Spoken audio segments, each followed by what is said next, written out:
En plus du délestage qui touche l'ensemble du pays depuis plusieurs jours sans explication, les Togolais font désormais face à une pénurie généralisée du carburant dans le pays. Trouver quelques litres d'essence pour faire tourner sa voiture ou moto est devenu un véritable parcours de combattant pour les citoyens. Les longues files sont visibles devant les rares stations d'essence qui en disposent encore. Dans un communiqué rendu public ce lundi 13 mai 2024, la ministre du Commerce, de l'Artisanat et de la Consommation locale attribue cette conjoncture à un dysfonctionnement dans la distribution. Madame le ministre du Commerce, de l'Artisanat et de la Consommation locale porte à la connaissance de la population que suite aux perturbations constatées dans l'approvisionnement de certaines stations-service, il a été relevé des zones de tension sur le réseau de distribution de produits pétroliers ces derniers jours sur le territoire national.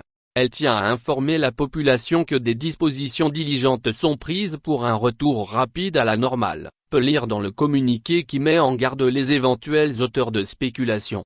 Ce communiqué laconique ne renseigne pas l'opinion sur les vraies raisons de la pénurie. Selon des sources bien autorisées contactées par la rédaction, autant au ministère de l'économie et des finances que celui du commerce, de l'artisanat et de la consommation locale, cette pénurie de carburant qui frappe en plein fouet le pays est la résultante d'une dette colossale du gouvernement togolais envers les fournisseurs qui refusent cette fois-ci de livrer la marchandise sans l'heure due. Nos interlocuteurs n'ont pas voulu en dire plus sur le montant réel de cette dette. Ils se sont contentés de nous informer que le pays traverse une grave crise financière et que le peu d'argent qui rentre sert à faire fonctionner l'administration et à payer les salaires.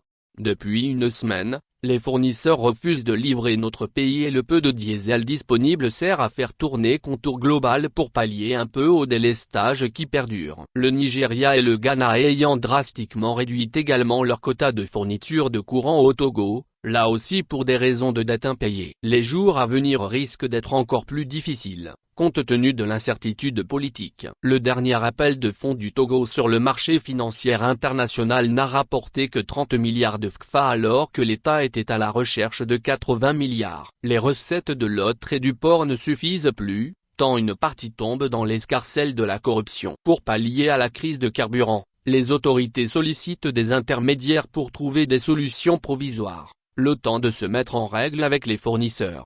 L'importation du carburant au Togo s'est toujours déroulée dans l'opacité totale. En 2020, la rédaction a éventré un scandale de détournement de plus de 500 milliards de CFA en une dizaine d'années par un réseau composé des autorités et la famille Adjakli, père et fils.